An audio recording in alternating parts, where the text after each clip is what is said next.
ውሃ የሌለው ወንዝ ይጠቅማል? እንጀራ የሌለው መሶብ ይጠቅማል? ጡት የሌላት እናት ያው ካጣች ግን ትጠቅማለች። ፍሬ የሌለው ዛፍ ይጠቅማል? ምን ይጠቅማል? ሰይፍ የሌለው ሰገባ ይጠቅማል? ሰገባ አታውቁም? የሰይፍ መግቢያው ማለት ነው።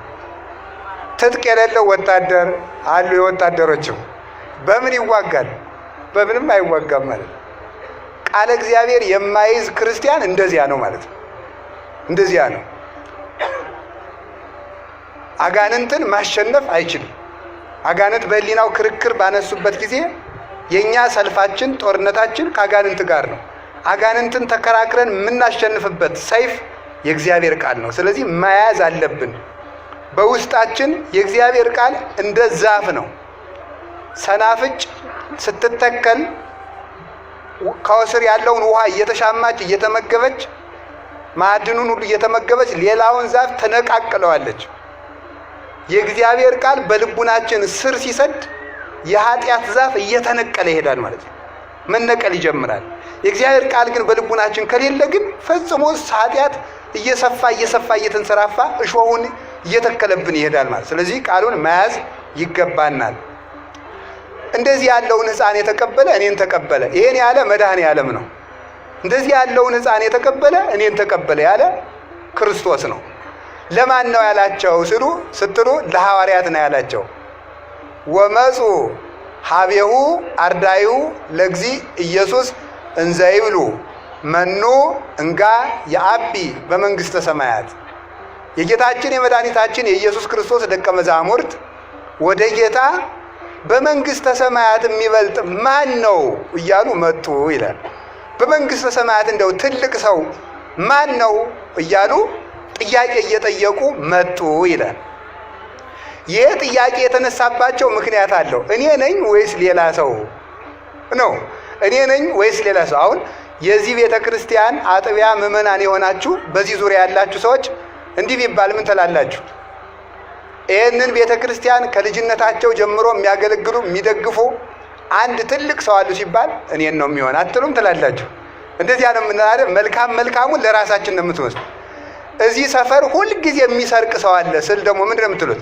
እገሌን ሳይሆን አይቀርም ነው የምትሉት ማለት ነው። መልካሙን ለራሳችን ክፉን ለወንድማችን ነው የምንሰጠው ማለት ነው። አሁን ሐዋርያት ምን አሉ? በመንግሥተ ሰማያት እንደው ትልቅ ሰው ማን ነው አሉ። ጌታን የጠየቁት አንተነህ መባል ፈልጓል ሁሉም ማለት ነው።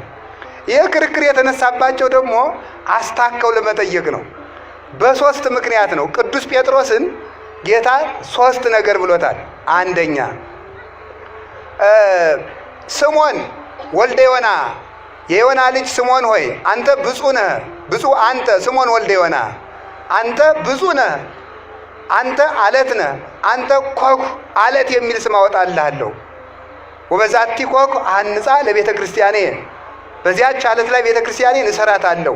ወይክልዋ አናቅጸ ሲኦል አንቀልቅሎታ ወአማስኖታ የሲኦል ደጆች አያናውጻቱም፣ ቤተ ክርስቲያንን በአንተ አለት ላይ መሰርታታለሁ ብሎ ለቅዱስ ጴጥሮስ ጌታ አለት የሚል ስም አወጣለት።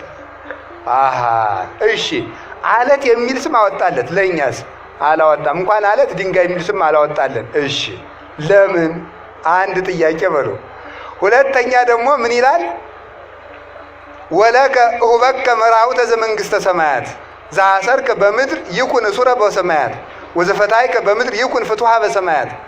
በሰማይ ያሰርከው በምድር ያሰርከው በሰማይ ይታሰራል፣ በምድር የፈታኸው በሰማይ ይፈታል።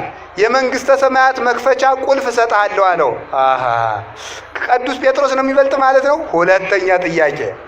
ሶስተኛ ደግሞ አንድ ቀን ጸሐፍት ፈሪሳውያን ተሰብስበው መጡና መምህር አሉት ጌታን። አቤት። ለቄሳር ግብር እንክፈል አንክፈል? የዚህ ዓለም አንዱ ተንኮሉ መምህራንንና አባቶችን በፖለቲካ አጣብቂኝ ውስጥ ማስገባት ነው። አንዱ ተንኮሉ አሁን እዚህም ውስጥ እኮ አለ። እዚህ ወሬ ሊጠባ የመጣም ፖለቲካ የምንሰብክ መስሎት የመጣ እዚህም ውስጥ አለ። አሁን ማለት ነው እነማን እንደሆኑ እግዚአብሔር ያውቃል። ለነፍስ ተምረህ ብትሄድ ይሻል ነበር ይልቅ ማለት ነው። አሁን ምን አሉት?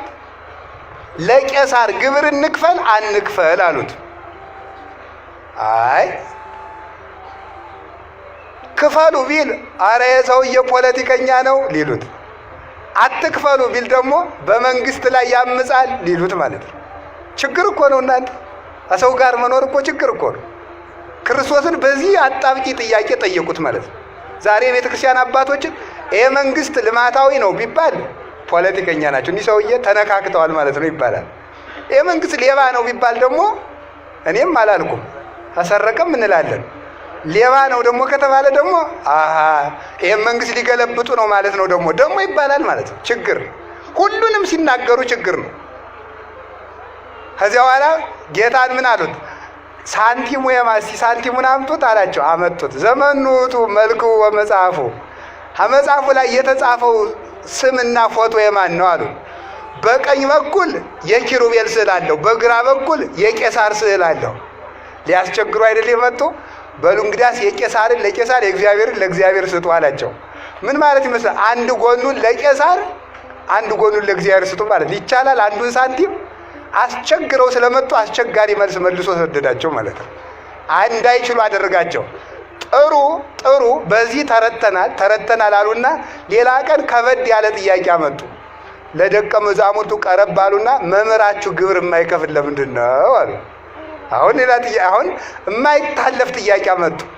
በሐሳብ የመጣውን በሐሳብ ረታቸው። አሁን በተግባር መጡ። መምህራችሁ ለምን ግብር አይከፍልም አሉ። የነገስታት ልጆች ይገብራሉ አይገብሩም አላቸው።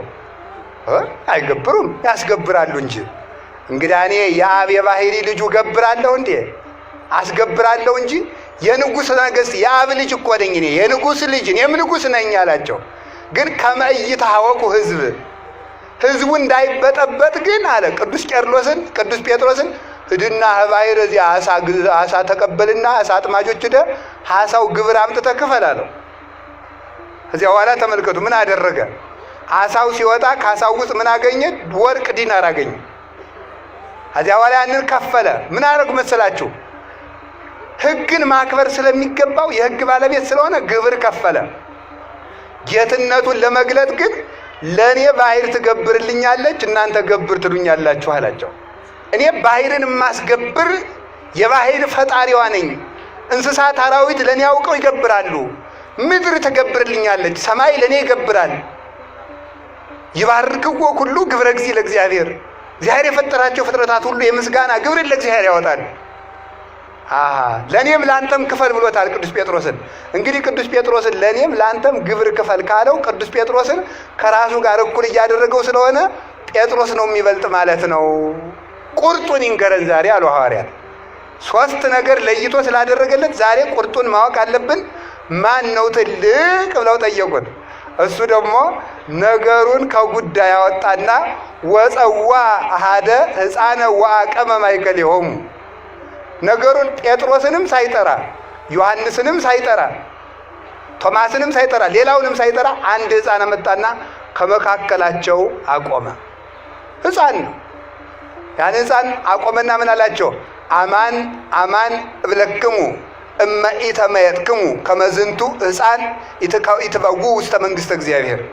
እውነት እውነት እላችኋለሁ ካልተመለሳችሁ እንደዚህ ሕፃን ካልሆናችሁ መንግሥተ ሰማያት አትገቡም አለ። ዛታሐተ ርእሶ ከመ ዝንቱ ሕፃን ውእቱ የአቢ በመንግሥተ ሰማያት። እንደዚህ ሕፃን ራሱን ዝቅ ያደረገ ሰው በመንግሥተ ሰማያት ትልቅ ሰው የሚባለው ይህ ነው አላቸው። እንደ ሕፃን ካልሆናችሁ መንግሥተ ሰማያት አትገቡም አላቸው። እንደ ሕፃን ካልሆናችሁ ማለት ምን ማለት ነው? ይችን ልንገራችሁ። አንድ ሰው መንግሥተ ሰማያት ለመግባት እንደ ሕፃን መሆን አለበት። ሕፃናት አላችሁ? ዛሬ የሕፃናት ቀን ነው በእውነቱ። እንደ ሕፃን ካልሆናችሁ መንግሥተ ሰማያት አትገቡም። የሕፃናትን ጠባይ አንድ ሁለት ሶስት ልንገራችሁ። አንደኛ ሕፃናት አንዱ ጥሩ ጠባያቸው ምንድን ነው? አማኞች ናቸው። ምኖች ናቸው? አማኞች ናቸው። ሁሉ እንደሚያምኑት ማለት ነው። ይሄንን ወስጄ ይሄ ስሙ እንግዲህ ተቀርጾ መስቀል ነው፣ ግን እንጨት ነው። ይሄ ወርቅ ይባላል ብለው እሺ። ማን ነው እንደዚያ የሚለው? ሕፃን ማለት ነው። ይሄ ሰው ነው ስሙ ብለው እሺ ነው የሚለው ማለት ነው። ሕፃን አማኝ ነው። ሃይማኖት ይኖራችሁ ማለት ነው። እንደ ሕፃናት ያለ ሃይማኖት የለው ሰው የለም።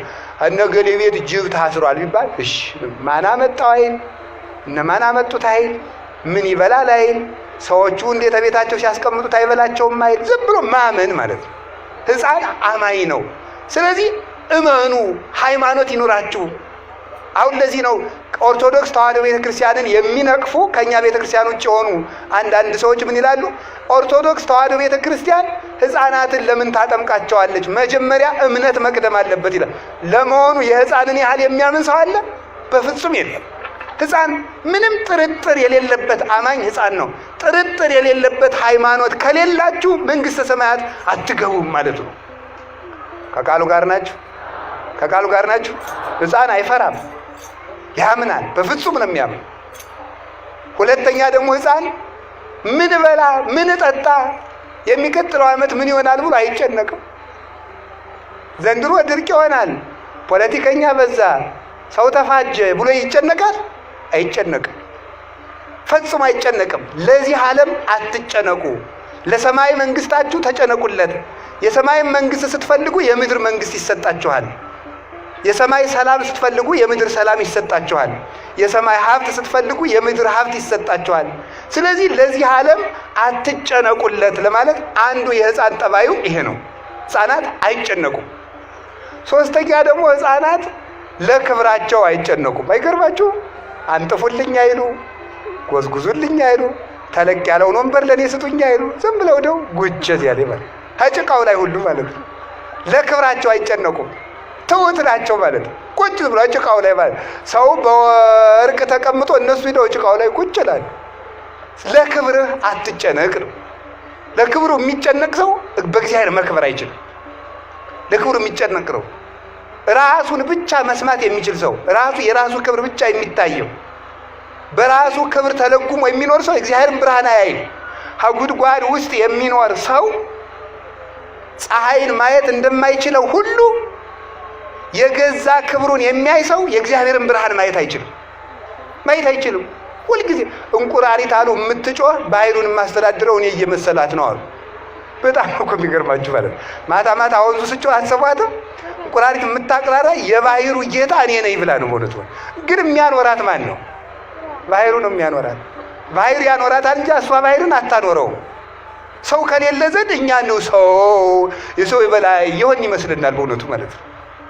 ስለዚህ ትንሽ ከጸለይን፣ ትንሽ ከጾም፣ ትንሽ ከሰገድን እኮ ኩራታችን እኮ አያስቀምጥም። ስንፈርድ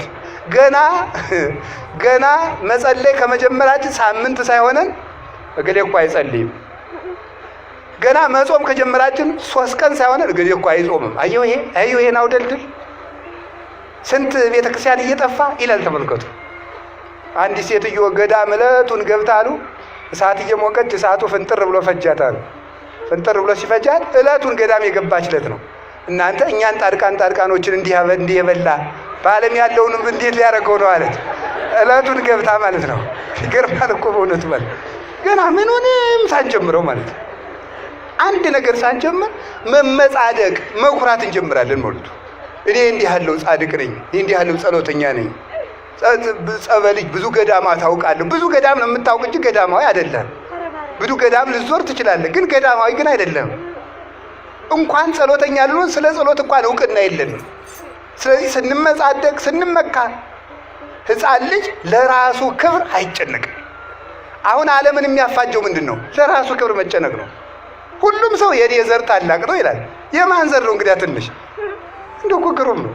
ሁሉም ሰው የኔ ዘር ትልቅ ነው። ሁሉንም ሰው ስሙት ማለት እኛ ኢትዮጵያውያን ደግሞ ስትሄዱ እኛ ሶማሊያውያን፣ ቀጥል እኛ ናይጄሪያውያን፣ ቀጥል እኛ ሞሮኮውያን፣ ሁሉም ማለት ነው።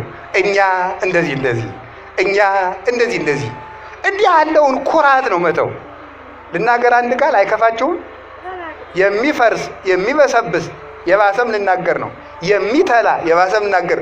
የሚሸት የሰው ልጅ ምን ያኮራዋል ይላል ሲራክ ነው ያለ። በሶስተኛው ቀን ቀብረው ሲመለሱ የምትለወጥ አይደለም እንዴ ይላል። ምን ያኮራል? ቁም ነገር አይደለም ኩራታችን። እውቀቱን ስንኮራበት ምን ትፍከ ዘይነሳ አይቀም ካለ ተምረህ እኮ ነው። የበላይ መምህር እኮ አለብህ፣ አስተምሮሃል እኮ። እንዲያውም ቅዱስ ባስልዮስ እንኳን ዘቂሳርያማ ሲናገር ምንም ሊቅ ብትሆን የፊደሉ መምህር ይበልጣል። ፊደል አስተምሮሃል። ፊደልን ያላወቅበት ጊዜ ነበር። ስለዚህ የፊደል መምህር ይበልጣል። ምን ያመጻድቃል? ብትማር ዕውቀቱ ተጭኖብህ፣ ሰው እንደ ሜሞሪ እኮ ነው። መምህር ጭኖብህ ነው ያወቀው። መልከኛ ብትሆን መልክህን አፍንጫህን አልሰራው እግዚአብሔር ነው የሰራ እንጂ ምን ያኮራል? ሀገር ቢኖርህ ሀገር የሰጠህ እግዚአብሔር ነው ሊመሰገን የሚገባው። ኃይል ቢኖርህ ኃይል የሰጠህ እግዚአብሔር ነው የሚመሰገነው። ብትሰጥ እግዚአብሔር የሰጠህን ነው። ብትናገር እግዚአብሔር ያናገረህን ነው። ምን ቁም ነገር አለው የሰው ልጅ? እኛ እንዲህ ያልን እየኮራን ነው መኖር ያቃተን።